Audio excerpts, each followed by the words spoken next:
E aí pessoal, hoje a gente tá aqui pra falar de Arcane, a nova animação original Netflix baseada no universo de League of Legends. E, antes de qualquer coisa, o que eu quero falar aqui no início desse vídeo é que, sim, eu sei que em alguns momentos isso foi difícil pra mim de admitir e às vezes é um pouco pesado quando eu chego com essa informação assim, mas a verdade é que eu sou louzeira. Sim, eu jogo League of Legends há muitos anos, que só torna ainda mais inacreditável o fato de até agora eu ainda ser tão incrivelmente ruim na desgraça desse jogo que eu amo tanto.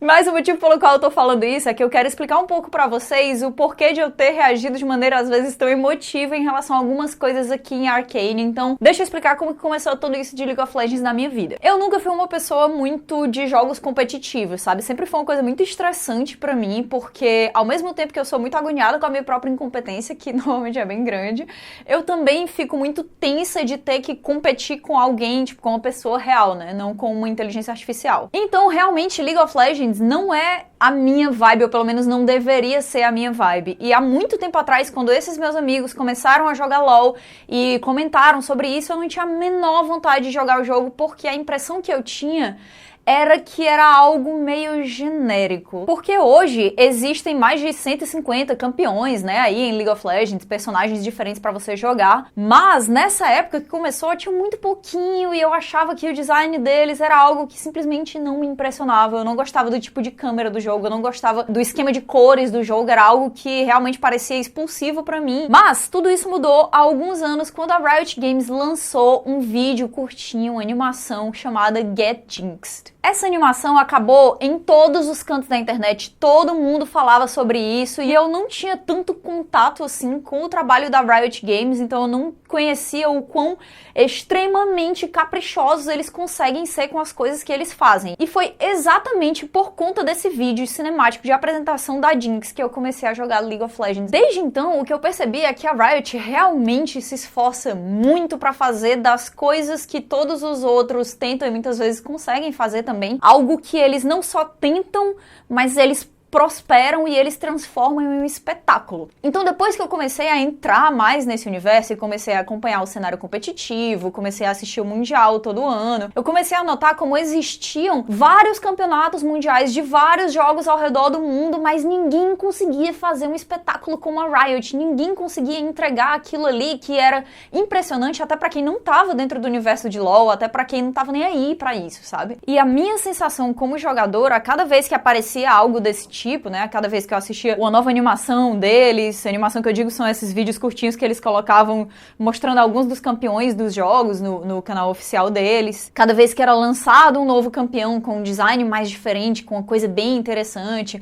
cada vez que existia um campeonato mundial e eu via a apresentação desse mundial e ficava impressionada com tudo aquilo, eu ficava impressionada com o profissionalismo que os apresentadores mostravam em câmera, a minha sensação era de orgulho, sabe? Eu ficava emocionada de entender aquilo, de estar envolvida dentro daquele jogo, dentro daquele universo e eu poder aproveitar aquelas coisas, porque eu me sentia valorizada como fã desse universo. E eu acho que isso é uma coisa que a Riot faz de maneira consistente. O tino deles para coisas que são ou têm potencial de ser populares e que envolvem a história daquele jogo, né? Algumas histórias daquele universo que eles criaram, do universo de Runeterra, é simplesmente incrível. Então não é à toa que a gente vê vários outros jogos colocando skins, né, de bonecos, que são roupas ou visuais diferentes para os personagens que você já joga dentro desses jogos, e League of Legends faz dessas coisas grandes eventos que muitas vezes são impressionantes a ponto deles lançarem um grupo fictício de K-pop que é composto por personagens do jogo, criarem skins desse grupo fictício de K-pop, criarem uma animação, uma música, um visual específico para esse grupo que não existe e colocar essa música que foi composta para isso, usando as coisas desse universo, desse jogo, no número 1 do ranking da Billboard.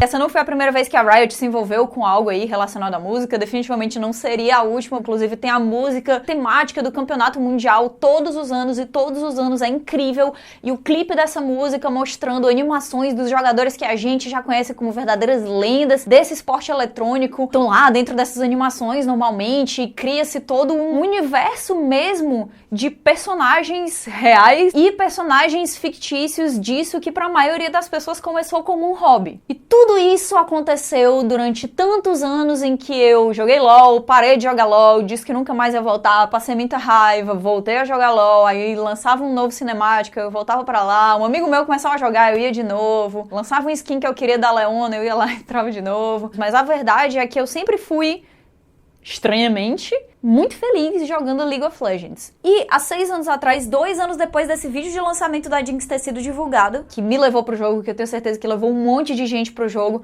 também se iniciava um outro processo. O processo de produção do que agora a gente conhece como Arcane. Sim, faz 6 anos que a Riot Games começou a fazer esse trabalho incrível com o estúdio francês Fortiche, que fez o vídeo de Get Jinx, que fez o vídeo de Popstars, né, das KDA. Eu esperava bastante de Arcane desde quando foi anunciado lá atrás, eu imaginava que realmente ia ser muito impressionante.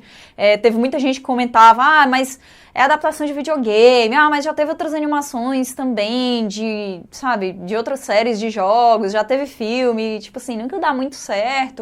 Mas eu mantinha as minhas expectativas altas e o que eu posso dizer é que eu tava completamente errada, porque foi infinitamente melhor do que eu jamais poderia esperar e eu já esperava bastante dessa série. Aqui a gente acompanha uma história que é contada por várias perspectivas, mas que ela tem basicamente 2 lados e tem 2 protagonistas, né? A gente tem a Vi e a Powder, que é a irmã dela, que posteriormente a gente vai ficar conhecendo como Jinx, que é o nome da campeã em League of Legends. Essas 2 irmãs vivem em um lugar chamado Zaun, que é uma área de Piltover, essa cidade que é super próspera, que conseguiu um avanço tecnológico inacreditável ao longo de vários anos e que no momento em que a gente começa a assistir a série, eles estão ali tocando no potencial de ter um avanço tecnológico ainda maior, ainda mais assustador. Porém, esse processo ele acaba exacerbando diferenças sociais que já são muito claras entre essa cidade alta, que é Piltover, e Zaun, que é essa área mais baixa, onde as pessoas estão completamente marginalizadas, onde elas estão entregues muitas vezes à própria sorte, onde elas não conseguem confiar nessa força policial que, na verdade, está sempre servindo os interesses da cidade alta, e aonde os 2 lados, eles foram, ao longo dos anos, ficando tão distantes nas suas realidades que eles já não conseguem nem empatizar um com o outro. Então, conflitos constantes acabam acontecendo aqui, e com esse novo avanço tecnológico, todas essas diferenças e essa distância social, ela vai ser ainda mais aprofundada. Dentro desse submundo de Zaun, existem as pessoas que estão lá cuidando daquela comunidade, que são vistas como figuras de liderança, só que existem várias maneiras com as quais você pode lidar com a sua realidade quando ela é tão infeliz e quando você e o seu povo são tão pouco priorizados dentro da realidade daquele mundo. Então a gente tem aqui líderes que são mais radicais, líderes que são mais moderados, pessoas que estão dispostas a negociar com essa força policial, pessoas que estão, na verdade, tentando descobrir maneiras de fazer uma revolução muito rápido, porque aquele jeito que eles estão vivendo é simplesmente inaceitável. E é aqui no início dessa história, sendo dano colateral de um dos conflitos entre essa força policial, né, e essa cidade baixa, que é Zaun, que a gente acaba conhecendo as nossas 2 protagonistas profundamente traumatizadas pela perda dos próprios pais, pela morte de tantas pessoas ao redor delas. Elas são 2 irmãs, a Vi, que é a mais velha, e a Powder, que ainda é novinha. Então, na verdade, na vida da Powder, logo depois dela começar a se entender como até gente, compreender a própria existência, ela já foi marcada por esses grandes traumas. Ela teve aquele baque muito mais cedo e a gente vai entender o quanto isso impactou na saúde mental dela. Na verdade, todas as pessoas que vivem nessa área de Zaun são muito marcadas por traumas, pela marginalização de toda essa sociedade, porque eles estão constantemente respirando gás tóxico e eles convivem com todos os subprodutos desse avanço tecnológico surreal que tá rolando em Piltover. Então aqui a gente tem essa história de uma família encontrada, né, de uma família adotiva que tem como seu chefe esse cara chamado Vander, que é uma figura de liderança aqui dentro de Zaun. A gente vai eventualmente entender a história do Vander e vai também entender a história de um outro lado de uma mesma batalha que já foi travada ali junto com o Vander, que é o Silco, o nosso vilão, realmente incrível, carismático, que você passa muito tempo detestando ele, depois você passa a ter medo dele, depois você passa a empatizar com ele. Acho que uma história, ela é definida pelo seu vilão, né, pela qualidade personalidade do seu vilão e o quanto aquilo ali consegue encantar o público. E eu acho que esse é mais um ponto alto de Arcane dentro de um panorama de pontos só altos. Só altos. Não tem um ponto baixo que você pega e diga assim, não, mas em comparação com aquela coisa que é um defeito, isso aqui é uma grande qualidade. Não. É uma grande qualidade comparada com outras apenas qualidades. E enquanto existe esse cenário de Zaun, existe também uma outra coisa que tá acontecendo do outro lado em Piltover. Essa cidade alta que é tão opulente, que é cheia de pessoas super inteligentes, que é cheia de famílias muito ricas e que acabam entrando em contato com outro personagem que também é personagem do jogo de League of Legends, que é o Jayce, que acaba descobrindo esse potencial de misturar tecnologia com magia em algo que ele batiza como Hextech. E aí, no arco de Piltover, a gente acompanha os questionamentos em relação à utilização dessa nova tecnologia, até onde isso pode ir, que rapidez pode ser esperada desses avanços, ou o quanto, na verdade, isso deve ser segurado porque é perigosíssimo, que tipo de coisa vai mudar até em rotas comerciais quando você pode ter teleportes de pessoas rapidamente usando esse tipo de tecnologia, que tipo de armas podem ser criadas usando essa tecnologia. Tudo isso é muito questionado aqui em Arcane. Mas enquanto em Zaun a gente acompanha muito o impacto prático em cada um dos cidadãos mesmo, tipo, da galera que vive naquela cidade,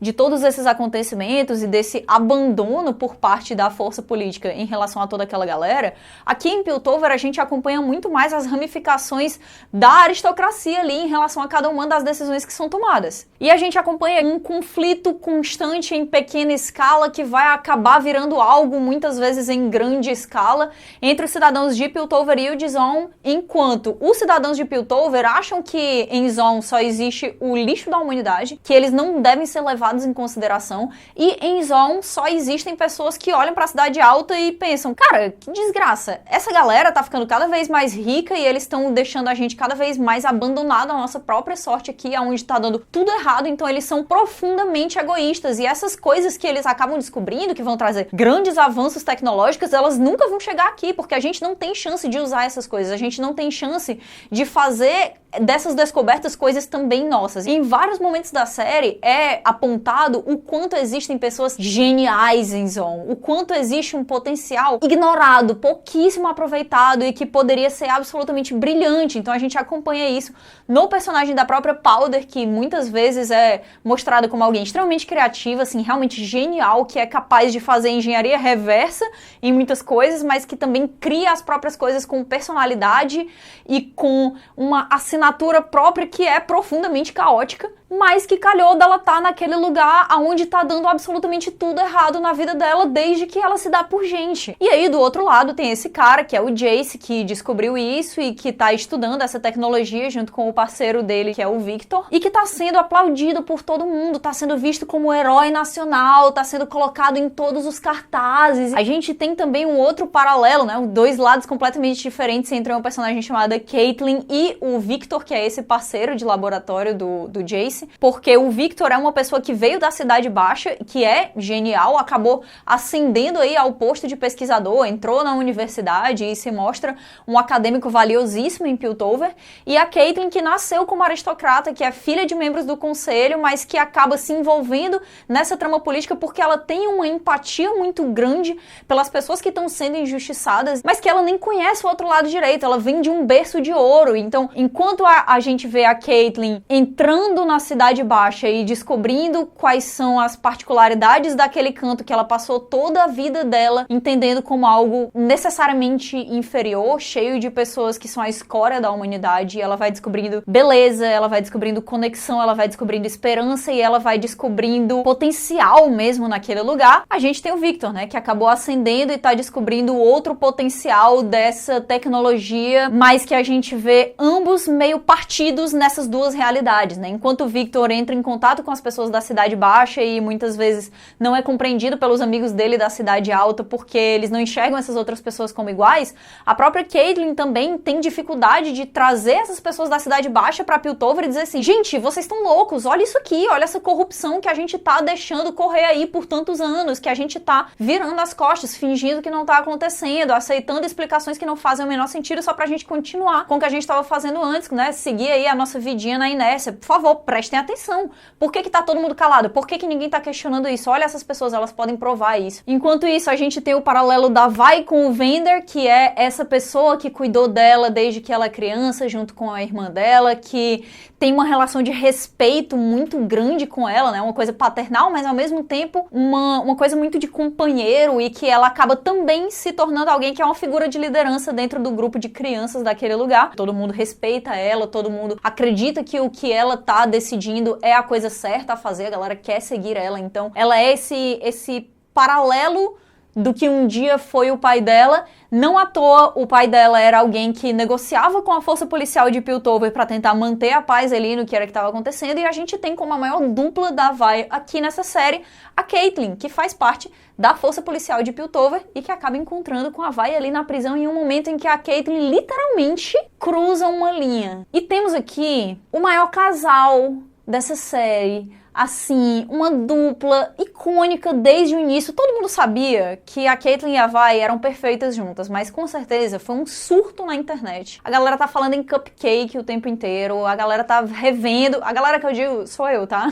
A galera tá revendo várias cenas das duas juntas e é realmente incrível. A química entre os personagens aqui, que é muito melhorada pelo elenco de voz de Arcane, que tanto em inglês quanto em português é brilhante, é simplesmente assim, gente, sei lá, inacreditável.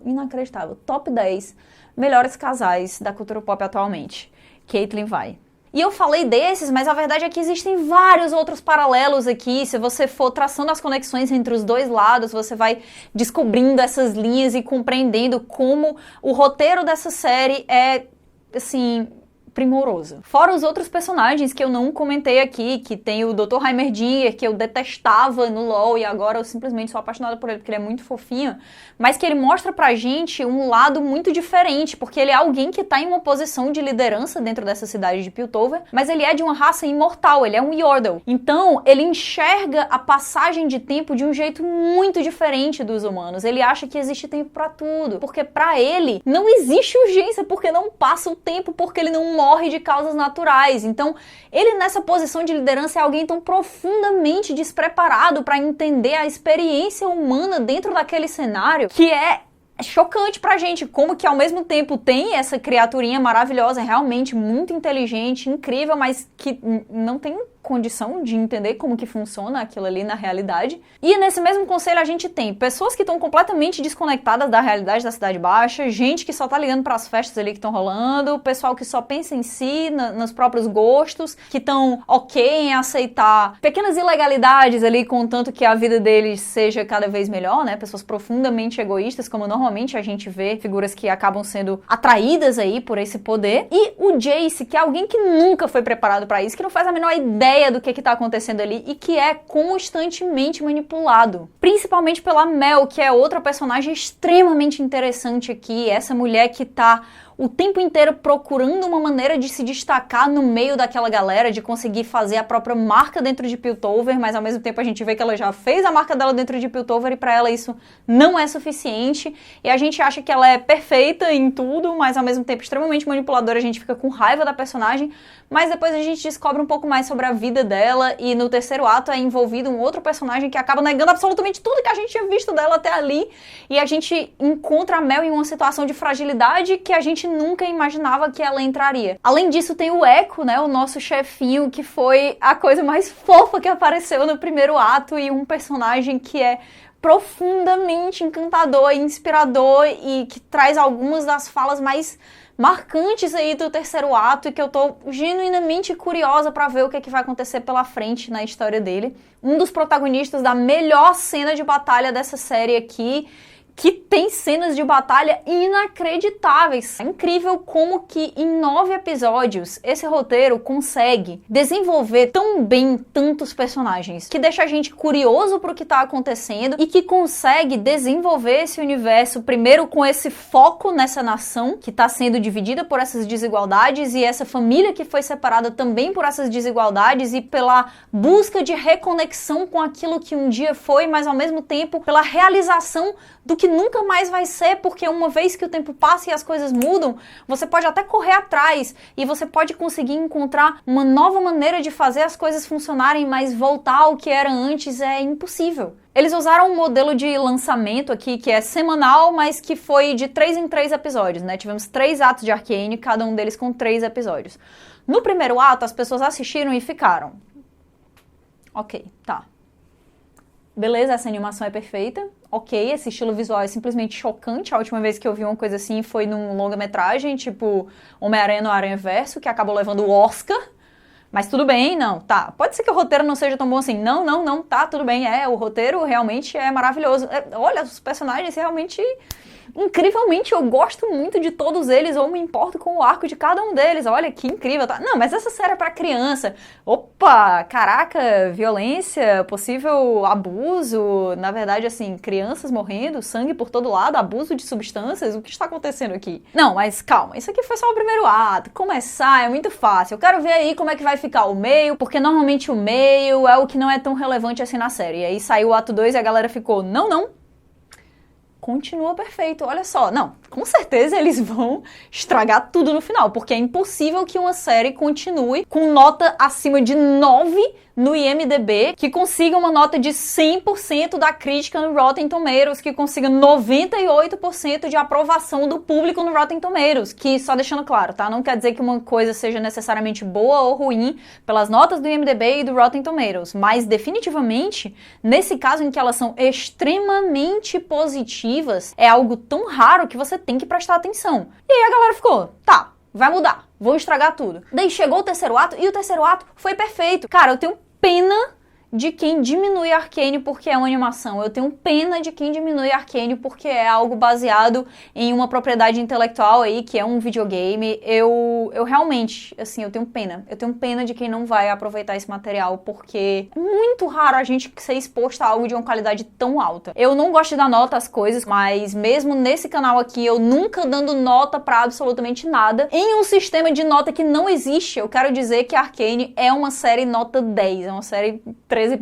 Que coisa maluca, sabe? Quando começou a série, eu vi as personagens ali naquela animação e eu sabia que eu tava entrando numa jornada de entender melhor as histórias de cada uma delas, e a realização de que todo mundo tava conseguindo ver aquilo ali também, de que não é uma coisa fechada, sabe? Porque essa é a grande jogada da Riot, é conseguir abrir cada vez mais uma coisa que é difícil de você entrar, que é League of Legends, pro público geral. Então, a gente tem Legends of Runeterra, que é um jogo mobile de cartas, né, que tem muita coisa da história desse universo e que é muito facinho de você entrar. Fora ele, a gente também tem outros jogos da Riot de outros estilos diferentes pra chamar quem quer entrar naquele universo, assim, de um jeito simples, tranquilo, rápido, fácil, extremamente complexo, que precisa da companhia de outras pessoas, que pode ser estressante, sei lá, daqui, se eu não deixei claro, isso aqui é League of Legends, tá? E com Arcane, apesar de o sucesso nos Estados Unidos, né, da série ter sido moderado, mesmo que ela tenha sido uma sensação em vários outros cantos do mundo, como foi no Brasil, eu senti que mesmo quem estava muito distante dessa coisa que eu gosto tanto, podia entender por que é que aquilo é tão encantador. E quando eu vi essas personagens que eu fiquei tão apegada ao longo desses anos, entrando na vida dessas outras pessoas, eu fiquei assim com um misto de ciúme, orgulho e uma felicidade muito profunda do que é que estava acontecendo ali. É muito difícil você fazer algo que consegue acertar em todos os pontos e que consegue agradar o público que não entende nada daquela história e consegue agradar igualmente os fãs, porque fã é um bicho nojento de ser agradado. Eu, como fã de várias coisas, digo, eu sou insuportável. E Arcane conseguiu surpreender positivamente absolutamente todo mundo. É uma animação com classificação indicativa para 14 anos, mas que é impressionante, chocante e até angustiante em certos momentos para pessoas de todas as idades. Realmente, se alguém tem menos de 14 anos, eu não indico assistir Arcane porque é bastante violento e, apesar de ser animação, né, é bastante gráfico muitas vezes. Com uma história incrível, com personagens que têm uma conexão que parece muito genuína, com um elenco maravilhoso, com uma história que é muito engajante, que deixa todo o público com vontade de saber mais, com essa curiosidade, essa loucura que a gente fica, caraca, cadê a segunda temporada? E a segunda temporada foi confirmada, mas a verdade é que, como eu falei, Arcane está sendo desenvolvido há nada menos que 6 anos. Então a gente, né, já ficou claro aí pelos tweets da galera da Riot que não vamos ter que esperar outros 6 anos, mas que a gente não vai ter a segunda temporada de Arcane no próximo ano. E é isso, gente. Eu quero também saber o que é que você achou de Arcane. Você também se apaixonou por esses personagens? personagens, você também ficou assim com a sede da próxima temporada, você também ficou com vontade de jogar os jogos da Riot Games e conhecer mais sobre o universo de Runeterra, fala aqui embaixo. Se você quer começar a jogar LoL, tá com medo, fala aqui o teu nick embaixo, pode ser que eu adicione vocês, a gente jogue junto, a próxima temporada tá começando aí, vai ser muito bacana. Sim, é um jogo difícil de começar, sim, é um jogo extremamente complexo, o que eu indico do fundo do meu coração é que vocês encontrem outros amigos que estão começando na mesma época que vocês, para vocês jogarem sempre juntos e aproveitarem o jogo como ele deve ser aproveitado, que é com um time que realmente está trabalhando junto por uma vitória. E se você ficou com vontade de jogar com a Vi, com a Jinx, com o Echo, com o Victor, com o Jace, com o Singed, com o Heimerdinger, com um monte de gente que apareceu por aqui, tenta jogar com eles, mas entenda que existem vários outros campeões, várias outras histórias e que você vai encontrar o seu lugarzinho ali, a sua pessoinha ali. Eu comecei a jogar LoL por causa da Jinx e acabei me descobrindo muito mais em outra posição com a outra personagem que eu tenho aí, sei lá, 1 milhão de maestria hoje em dia, literalmente, que é a Leona, e eu tô muito ansiosa para as próximas temporadas, porque eu tô sentindo vibes de ligação aí, cruzando os dedos aqui, tá, com o Solar, e eu quero ver a Leona sim nessa série, apesar de tudo que eu já passei com esse jogo, de todos os meses de vida que eu já gastei em League of Legends, porque... Deixa eu ver aqui quanto tempo eu já gastei da minha vida em League of Legends. Atualmente, eu gastei da minha vida ao todo 66 dias, 1.580 horas, 94.772 minutos jogando League of Legends. Mas o que eu posso dizer é que, apesar disso parecer absurdo e de muitas vezes eu sentir muito, nesse momento eu tô profundamente orgulhosa e muito feliz de ter passado por tudo isso para aproveitar dessa maneira tão emocionante a experiência de Arcania. Então é isso, gente. Eu vou ficando por aqui. A gente se encontra no próximo vídeo. Não esquece de se inscrever no canal e de me seguir nas redes sociais. E se você for jogar LOLzinho, me avisa aqui que pode ser que a gente jogue junto. Beijo e até a próxima. Tchau, tchau.